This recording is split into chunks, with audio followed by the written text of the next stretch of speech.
Assalamualaikum warahmatullahi wabarakatuh. Bismillahirrahmanirrahim. Alhamdulillahirabbil alamin. Wassalatu wassalamu ala asyrafil anbiya'i wal mursalin. Sayyidina wa maulana Muhammadin wa ala alihi wa sahbihi ajma'in, amma ba'd. Saudara-saudaraku dimanapun berada, marilah kita bertabayun, meneliti dan mempelajari mimpi Muhammad Qasim yang bertemu dengan Rasulullah SAW dalam mimpi. Dengan rendah hati saya Miswar Lubis meminta kepada para ulama, para ustadz, para mubaligh sebagai pewaris para nabi untuk bertabayun, meneliti dan mempertimbangkan mimpi Muhammad Qasim bin Abdul Karim agar umat tidak kebingungan, agar umat tahu kebenaran. Seperti yang diperintahkan oleh Allah Subhanahu wa taala dalam Al-Qur'an surat Al-Hujurat ayat 6. Ya ayyuhalladzina amanu in ja'akum fasiqun binaba'i fatabayyanu an tusibu qauma bijahalati fatusbihu ala ma fa'altum nadimin. Wahai orang-orang yang beriman, jika seorang yang fasik datang kepadamu membawa suatu berita, maka telitilah kebenarannya, agar kamu tidak mencelakakan suatu kaum karena kebodohan, kecerobohan, yang akhirnya kamu menyesali perbuatanmu itu. Kemudian ada pada surat Yusuf ayat 5. Qala ya bunayya la taqsus ru'yaka ala ikhwatika fayakidu laka kaida inna syaitona lil insani aduwwan mubina. Ayahnya berkata, hai anakku, janganlah kamu ceritakan mimpimu itu kepada saudara-saudaramu, maka mereka membuat makar untuk membinasakanmu. Sesungguhnya syaitan itu adalah musuh yang nyata bagi manusia. Dalam surat Yusuf ayat ke-43 di atas juga menceritakan dengan jelas peranan mimpi sebagai peringatan dan juga kabar gembira bagi umat manusia, terutama muslim dalam menghadapi berbagai cobaan hidup di masa mendatang. Dalam hadis disebutkan, yaitu Abu Hurairah mengatakan, Rasulullah SAW bersabda, saya mendengar Rasulullah SAW berkata, tidak ada yang tersisa dari kenabian kecuali al-mubasyirat. Mereka bertanya, apa itu al-mubasyirat? Dia menjawab, mimpi baik yang benar yang menyampaikan kabar gembira. Hal ini dikarenakan kenabian dan pengaruhnya sudah sangat jauh, sehingga orang-orang beriman akan dibimbing oleh mimpi-mimpi yang membawa kabar gembira atau membantu mereka untuk bersabar dan teguh dalam iman mereka. Mimpi sejati adalah satu bagian dari 46 bagian kenabian. Sahabat Anas radhiyallahu mengatakan bahwa Rasulullah SAW berkata, mimpi yang baik adalah salah satu dari 46 bagian kenabian. Hadis riwayat Bukhari dan Muslim. Mimpi memiliki makna khusus dalam Islam. Kisah Yusuf alaihissalam yang disebutkan dalam Al-Quran membantu membuka mata dan menyadarkan orang-orang yang secara tidak beralasan mengingkari mimpi orang-orang beriman yang merupakan petunjuk. Sebaliknya, dalam Al-Quran, Allah Subhanahu wa taala juga menceritakan mimpi seorang raja non-muslim Mesir pada masa zaman Nabi Yusuf alaihissalam yang mimpinya menyelamatkan kerajaan dari malapetaka dan musibah besar. Allah Subhanahu wa taala berfirman dalam Al-Quran yang artinya, dan raja berkata kepada para pemuka kaumnya, sesungguhnya aku bermimpi melihat 7 ekor sapi betina yang gemuk dimakan oleh 7 ekor sapi betina yang kurus, 7 tangkai gandum yang hijau dan 7 tangkai lainnya yang kering. Wahai orang yang terkemuka, katakan padaku arti mimpiku jika kamu bisa menafsirkan mimpi.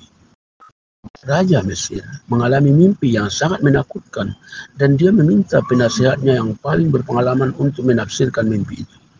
Mereka semua berusaha keras tetapi tidak ada yang bisa memberikan jawaban yang memuaskan. Salah seorang pembantu raja teringat akan Yusuf alaihissalam dan kemampuannya menafsirkan mimpi-mimpi semasa dia berada di dalam penjara. Dan ia juga teringat pesan Yusuf alaihissalam untuk memberitahukan perihal dirinya kepada raja. Maka penasihat raja itu mendatangi penjara dan bertanya kepada Yusuf alaihissalam tentang mimpi raja itu. Yusuf alaihissalam menafsirkan bahwa waktunya akan tiba di Mesir ketika 7 tahun masa subur, kemudian 7 tahun masa kekeringan atau kelaparan.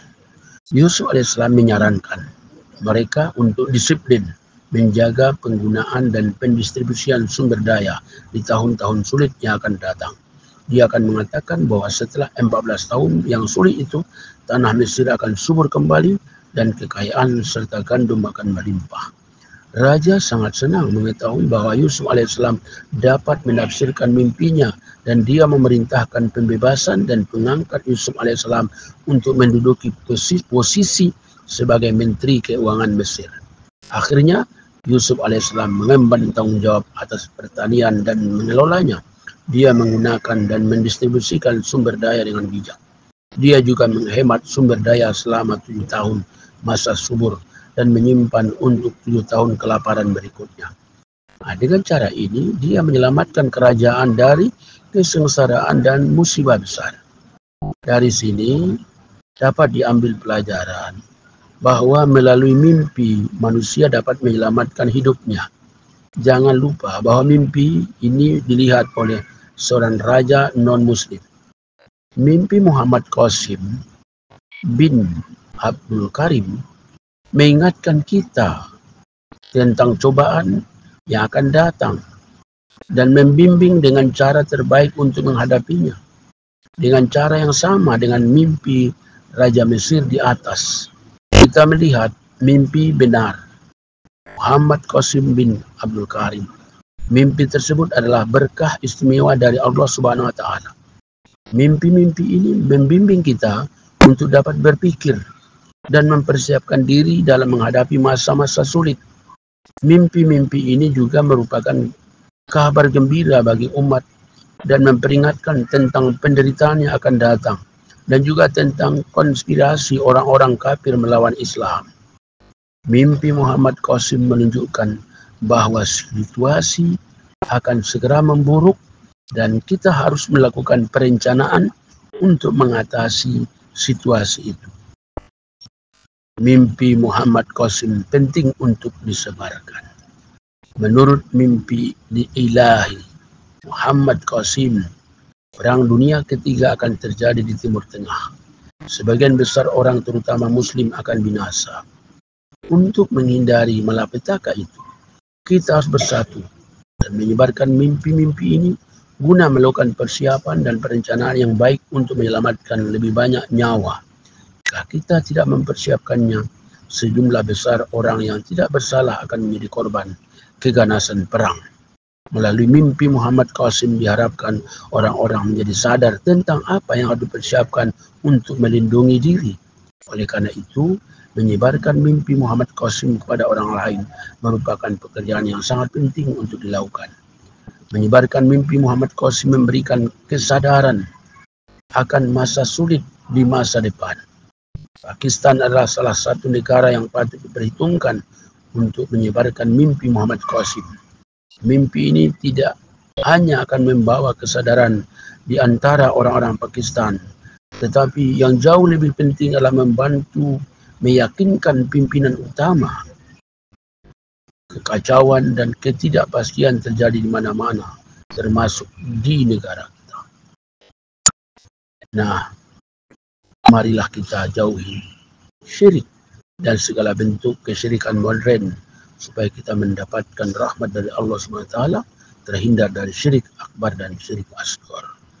Sekian yang bisa kita sampaikan. Semoga dapat kita pahami.